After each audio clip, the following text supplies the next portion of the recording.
માડી ક્યાં ભૂલા બેઠા છે ને ખબર નથી પડતી. માડી રસ્તો બતાવમાં. તમે કોઈ દેવી શક્તિનો અથવા તો કોઈ દેવનો કોઈ એમની પ્રતિમા હોય, કોઈ એમનો ફોટો હોય, એ પધરાવા ગયા હતા? હા માડી. ખરું માડી. હા માડી. હા આ પધરાયો ને હા એના કારણે તમે વધારે દુઃખી થયા? હા માડી. મેડીમાંનો પછી ફોટો મૂક્યો ભુવાના કહેવાથી અત્યારે પાછી પધરામણી કરાવી છે. તો તમે પધરાવા જ કેમ ગયા હતા? સાંભળ, જો તારા ઘરમાં કોઈ અતિથિ આવે, બરાબર? સાંભળ કે તું ઘરનો વડીલ છે. હવે તું એ અતિથિને પહેલા ધક્કો મારીને બહાર કાઢે, બરાબર?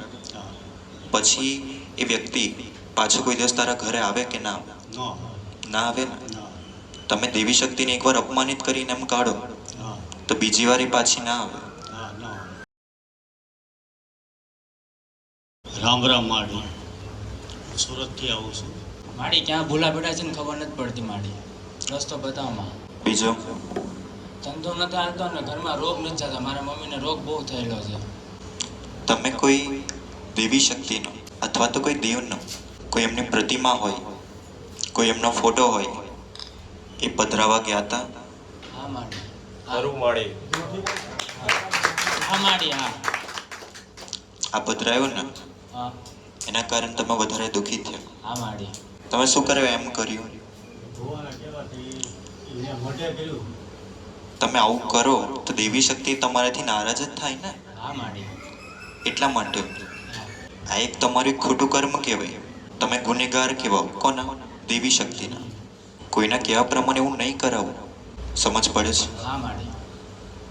તમારી જ કોઈ દેવી શક્તિ હોય એનો ફોટો તમારાથી પધરાવા ના જવાય, નહીં તો તમારા ઘરમાં દુઃખ આવે. હા માડી. મેડીમાંનો પછી ફોટો મૂક્યો ભુવાના કહેવાથી અત્યારે પાછી પધરામણી કરાવી છે. તો તમે પધરાવા જ કેમ ગયા હતા? હવે એ ભૂલ થઈ ગઈ છે એટલે હવે એમને કહેવાથી પાછો બેહાર્યા છે માતાજીને મેડીમાંને. દીવાબત્તી કરીએ છીએ, બધું કરીએ છીએ. સાંભળ, જો તારા ઘરમાં કોઈ અતિથિ આવે, બરાબર? સાંભળ કે તું ઘરનો વડીલ છે. હવે તું એ અતિથિને પહેલા ધક્કો મારીને બહાર કાઢે, બરાબર? પછી એ વ્યક્તિ પાછો કોઈ દિવસ તારા ઘરે આવે કે ના આવે? ના આવે ને. તમે દેવી શક્તિને એકવાર અપમાનિત કરીને એમ કાઢો તો બીજી વાર એ પાછી ના આવે. પણ તમે એના દીકરા છો, તમારી એ દેવી છે, તે તમને માફ કરે, પણ તમારી અંદર એ પશ્ચાતાપ થવો જોઈએ, પ્રાયશ્ચિત કરવું પડે, ત્યારે દેવી શક્તિ પાછી આવે. અન્યથા નહીં આવે. હમણાં મઢનું રહેવા દે. હમણાં છે ને પોતાના ઘરનું કર, બરાબર? હવે તું તારા ઘરમાં છે ને પહેલા તારી કુલદેવીનું સમાધાનથી ચાલુ કરવું, બરાબર? પછી આ દેવી શક્તિને અપનાવજો. તમારી જ દેવી શક્તિ છે પણ તમારે એને અપનાવવી પડશે. તો પહેલેથી ચાલુ કરીએ આપણે, બરાબર? જો પહેલે એક કામ કરજે. હમણાં તો ભલે જે દેવી શક્તિનો દીવો કરતો હોય, ફોટા હોય, કંઈ વાંધો નથી, પણ હમણાં છે ને એક કામ કરજે. માત્ર તારા ઘરની અંદર 2 અગરબત્તી છે ને ચામુંડા માની કરજે, બરાબર? અને આજે દેવી શક્તિને પધરાઈ છે, હવે એમને અપનાવજો. તમારી કુલદેવીને રજા લઈ લો, ત્યાર પછી એને અપનાવો. તમારી દેવી શક્તિ, તમારી જે કુલદેવી હોય, પહેલાં એમને જવાનું.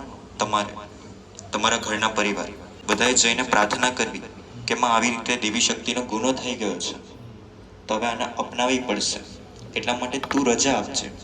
હા માડી. આવું કરશો તો દેવી શક્તિ રજા આપશે જ.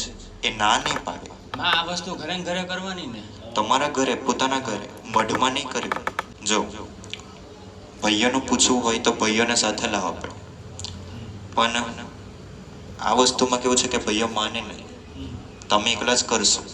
એટલા માટે તમે તમારા ઘરનું વિચારો હમણાં. એટલે પહેલાં દેવી શક્તિને અપનાવી લો, તમારી જ કુલદેવીને અને તમારી જ પેઢીની દેવી શક્તિને. આને અપનાવી લો. મેડીમાંનો ફોટો ચામુંડામાંની ફોટાની બાજુમાં જ મૂકેલો છે. તો એ સ્થાન બરોબર છે કે બીજે સ્થાને માડીને અલગ અલગ કરી દે, આસન અલગ અલગ આપેલું છે માડી. બરાબર? જો એક મંદિર હોય ને તો હવે સાંભળ કે થોડું અલગ અલગ કરી દે. બરોબર. એક મંદિર હોય બરાબર, હા. એમાં ખાલી તારી કુલદેવી જ હોવી જોઈએ, બરોબર. એવી રીતે બેસાડવાનું. અને જે બીજી દેવી શક્તિ હોય બરાબર, હવે એનું મંદિર ના હોય તો ખાલી આપણે પાટલો હોય ને ત્યાં બેસાડી શકાય, એવી રીતે બેસાડજો અલગ અલગ કરી. એટલે માડીને મેળીમાં આમંત્રણ આપવાનું. તમારી જ, એ હા. તમારા ઘરની બહાર જ છે, હા. બસ ખાલી એને અપનાવી લેવાની છે.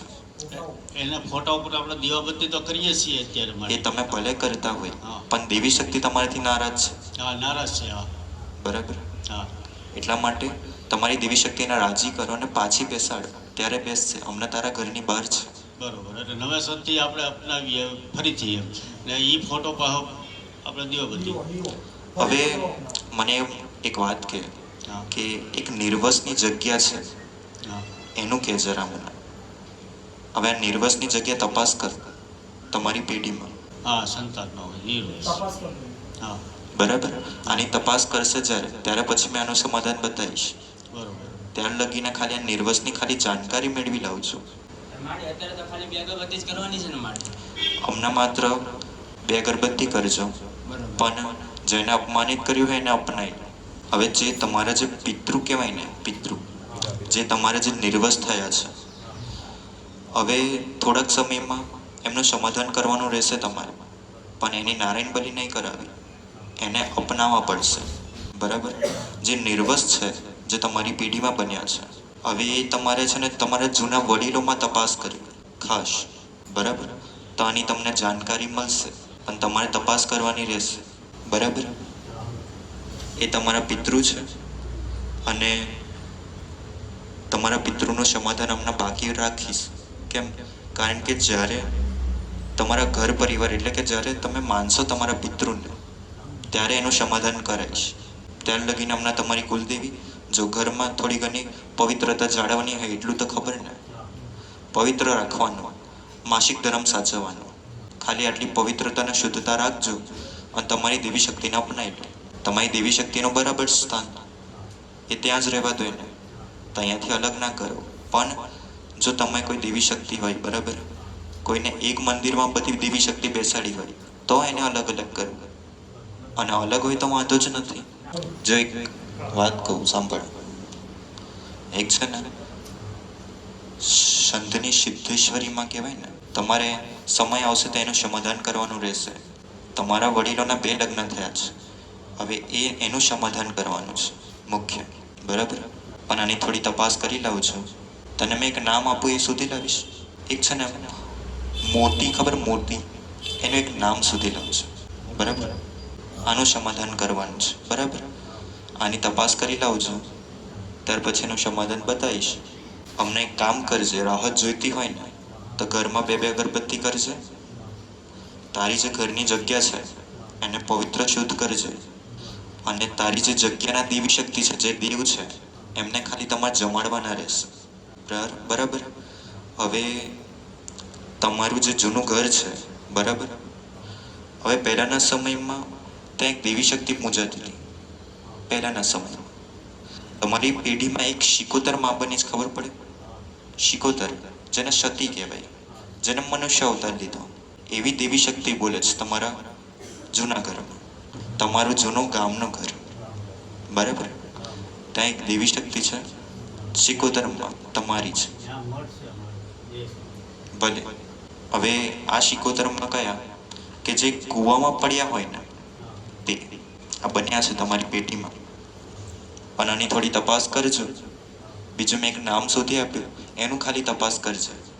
આ તમારા જૂનું ઘર છે બરાબર, આ જૂના ઘરમાં નાગની હત્યા થઈ જ ખબર પડે? નાગદેવ ખબર પડે તને? એવું ખબર છે?